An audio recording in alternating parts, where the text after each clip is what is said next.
ഞങ്ങൾ തോൽക്കുന്നവൻ്റെ കഥകൾ ഒരുപാട് പറയുന്നുണ്ട്. പണിഷ് ചെയ്യപ്പെടണമെന്ന് ചിന്തിച്ച് ഒരുപാട് മീഡിയ ട്രയൽ നടത്തും, അല്ലെങ്കിൽ ഒരുപാട് പേര് ഇത് വിമർശിക്കും. അതിനുശേഷം കടന്നു വരും എത്ര പേര് അതിനെക്കുറിച്ച് ചിന്തിക്കുന്നുണ്ടെന്ന് നമുക്ക് ആർക്കറിയില്ല. എന്നെ ക്വസ്റ്റ്യൻ ചെയ്യണത് ഓൾമോസ്റ്റ് 10 മണിക്കൂറാണ് പോലീസ് ക്ലബ്ബിൽ. അഭിഭാഷകൻ്റെ ആഡംബര കാർ ഇടിച്ച് 2 ആൾക്ക് പരിക്കുക എന്ന് പറയാം. അപ്പോൾ ശരിക്കും പറഞ്ഞാൽ ഒരു പത്രധർമ്മത്തേക്കാൾ ഉപരി ഒരു വ്യക്തിപരമായിട്ടുള്ള ഒരു ടാർഗറ്റായിരുന്നു.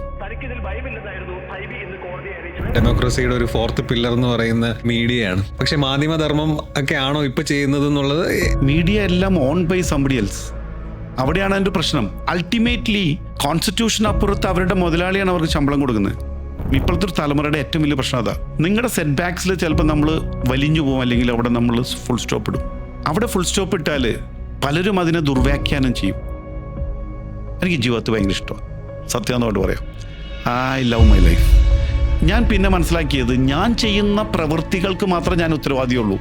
എൻ്റെ പ്രവൃത്തികളെ നിങ്ങളെങ്ങനെ വ്യാഖ്യാനിക്കുന്നതിന് ഞാൻ ഉത്തരവാദിയല്ല. ജനിച്ചു, നാട്ടുകാരെന്ത് വിചാരിക്കും, മരിച്ചു. അതിൻ്റെ അപ്പുറത്തൊന്ന് മാറി ചിന്തിക്കുമ്പോഴാണ് അവൻ ശരിക്കും ഒരു മനുഷ്യൻ. എക്സാക്ട്ലി. ഇന്ന നടൻ്റെ കേസിൽ കള്ള അഫിഡാവിറ്റ് ഫയൽ ചെയ്തു, ഇതാണ് വാർത്ത വരുന്നത്.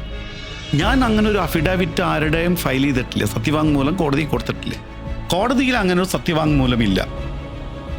അദ്ദേഹം അതിന് ഉപയോഗിച്ചൊരു എക്സാമ്പിൾ ഉണ്ട്. നിങ്ങൾ കുറച്ച് പട്ടികളുടെ ഇടയിൽ, അല്ലെങ്കിൽ പട്ടിക്കുട്ടികളുടെ ഇടയിൽ നിങ്ങൾ കുറേ നാൾ ജീവിതം ചിലവാക്കിയാൽ eventually you start to behave like a dog.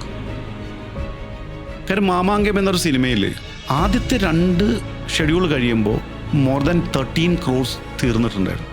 അതിൻ്റെ ഔട്ട്പുട്ട് കണ്ടിട്ട് ഇതിൽ അഭിനയിക്കുന്നവരുൾപ്പെടെ വേണുചേട്ടനോട് ഡയറക്ടർ മാറ്റണമെന്ന് പറയും. ഹേമ കമ്മിറ്റിയോട് ഏറ്റവും അടുത്തിരിക്കുന്ന ഒരു വക്കീൽ എന്ന നിലയ്ക്ക് അതിൻ്റെ എന്താണ് അപ്ഡേറ്റ്, എന്താണ് ഇപ്പോൾ ശരിക്കും സംഭവിക്കുന്നത്? ഹേമ കമ്മിറ്റിയെക്കുറിച്ച് ഒരു ബെയിൽ ആർഗ്യൂ ചെയ്തിട്ടുണ്ട്.